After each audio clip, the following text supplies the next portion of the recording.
شهر رمضان الذي أنزل فيه القرآن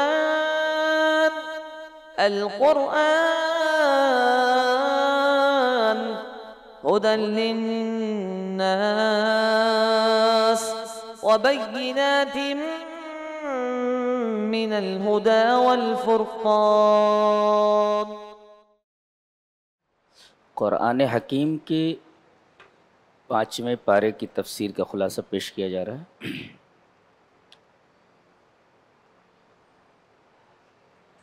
سورہ نساء چل رہی ہے۔ جیسا کہ میں نے بتایا تھا کہ نساء کا مطلب ہوتا ہے عورتیں، امن کی جمع ویمن، عورتیں، یعنی یہ پوری سورہ عورتوں کو ہی ڈیڈیکیٹ کر دیا گیا ہے، ان کو مختص کر دیا گیا ہے، ان کے نام کر دیا گیا ہے اور ان کی طرف منسوب کر دیا گیا ہے اس پوری سورت کو۔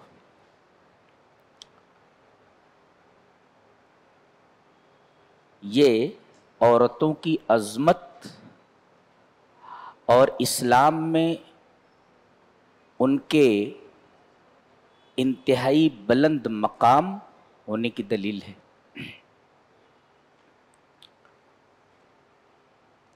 نمبر 1، جو بچیاں قرآن حکیم کے ان پوائنٹس لکھ رہی ہیں وہ ایک عنوان قائم کر لیں، مکانۃ المرأہ فی نظر الاسلام، اسلام کی نگاہ میں عورتوں کا مقام۔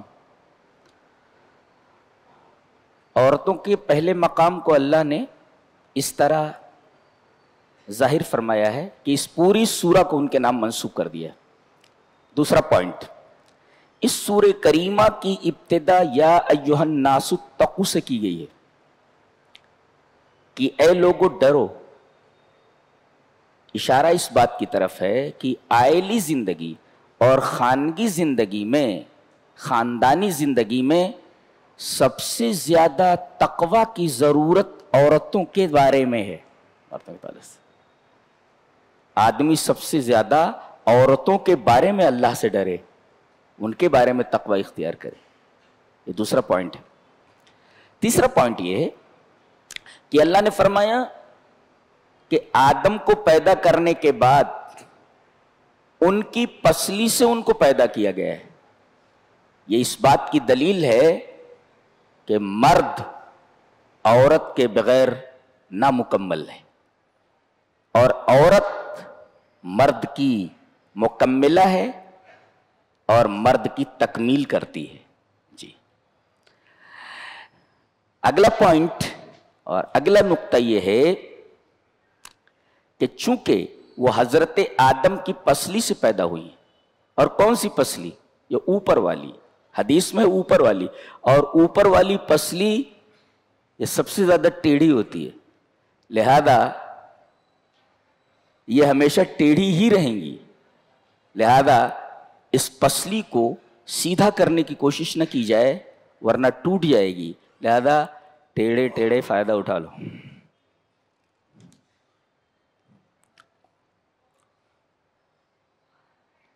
اس کے بعد ان کے ایک اور مقام کو واضح کیا گیا ہے کہ شادی ہو جائے تو مرد کے اوپر واجب ہے کہ مہر دینا واجب ہے، لیکن عجیب بات یہ ہے وَأَمَّا الْمَرْأَةُ وَأَمَّا الزَّوْجَةُ فَهِيَ مُخَيَّرَةٌ، مگر عورت کو اختیار دیا گیا ہے، چاہے وہ پوری مہر اپنے پاس لے لے یا کچھ شوہر کو دے دے، لہذا شوہر کو اگر کچھ مل جائے تو کھینچ لے، ایسا کیا ہے؟ جی وہ کہا گیا ہے وَآتُوا النِّسَاءَ صَدُقَاتِهِنَّ نِحْلَةً، عورتوں کو ان کا مہر دے دو۔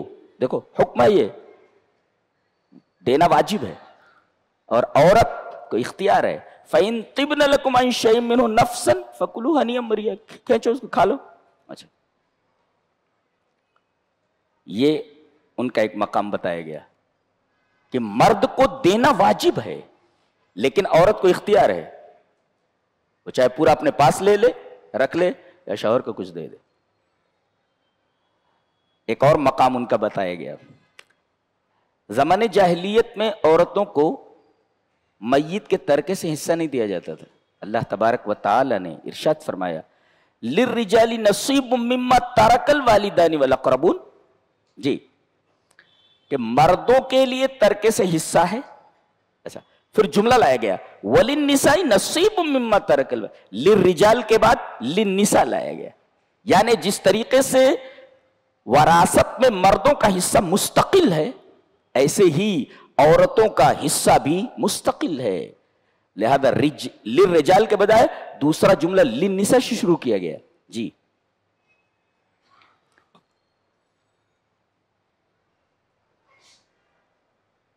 اور ان کا ایک مقام یہ بھی ہے کہ اللہ تعالی نے معیار وراثت کا لڑکی کو بنایا ہے، عورت کو بنایا ہے. کیا فرمایا؟ اللہ تم کو وصیت کرتا ہے تمہاری اولاد کے بارے میں للذکر مثل حظ الانثیین، لڑکے کو کتنا ملے گا؟ 2 لڑکیوں کے حصے کے برابر. تو معیار کیا ہے؟ مرد کا حصہ نہیں، عورت کا حصہ یہ معیار ہے. یہ فضیلت ہے عورت کی. نہیں سمجھ میں آیا؟ للذکر مثل حظ الانثیین، لڑکیوں کا دو لڑکیوں کا حصہ ایک لڑکے کے برابر. جی تو گویا کہ لڑکیوں کے حصے کو معیار بتایا گیا ہے، معیار لڑکیوں کے حصے کو بتایا گیا ہے، قائم کیا گیا ہے. یہ ان کی فضیلت ہے. بیٹی کا حصہ ہے، پوتی کا حصہ ہے، پڑ پوتی کا حصہ ہے، لکڑ پوتی کا ہے، جکڑ پوتی کا ہے، سب کا حصہ ہے. اور اسی طریقے سے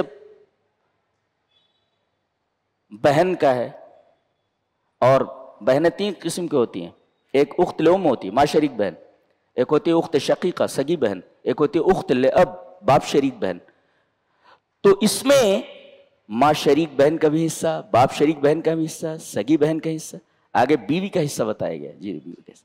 اور ماں بھی لڑکی ہی ہے، لڑکی کا حصہ بتایا گیا. جی جی جی.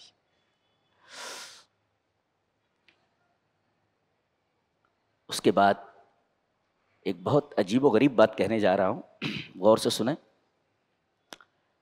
کہ یہ جو لڑکی آتی ہے اس کا مزاج اور آپ کا مزاج بالکل الگ ہوتا ہے.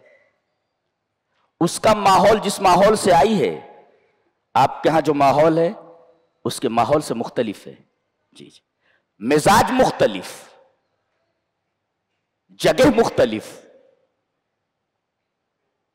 وہاں جن لوگوں سے اس کا واسطہ پڑ رہا ہے وہ لوگ، اور اب سسرال میں جن لوگوں سے واسطہ پڑ رہا ہے یہ الگ. لہذا اللہ نے حکم دیا وَعَاشِرُوهُنَّ بِالْمَعْرُوفِ. جی ان کے ساتھ بھلائی کے ساتھ رہو، معاشرت اختیار کرو معروف کے ساتھ. جی معروف کے ساتھ ان کے ساتھ زندگی گزارو.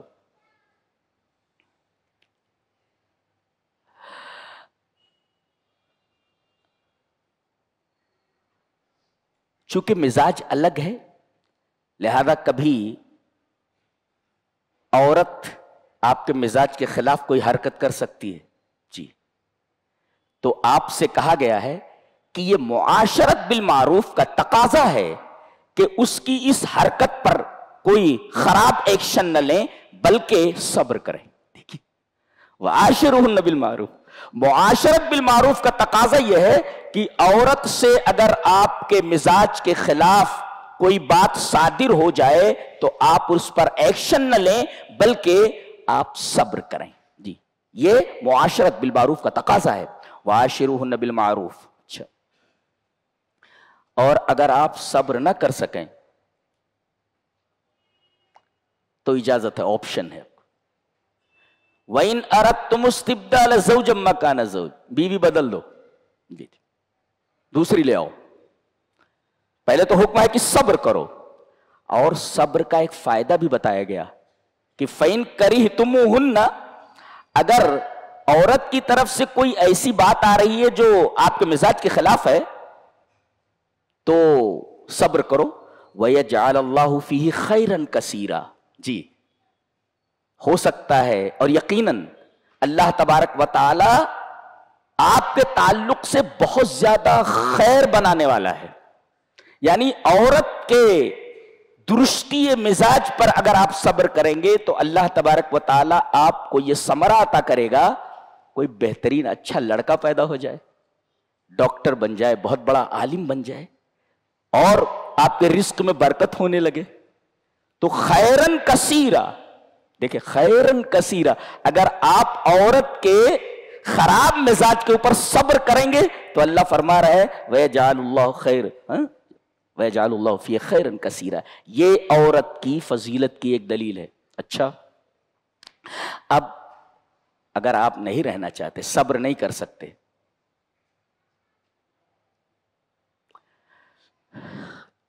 ایک قصہ ہے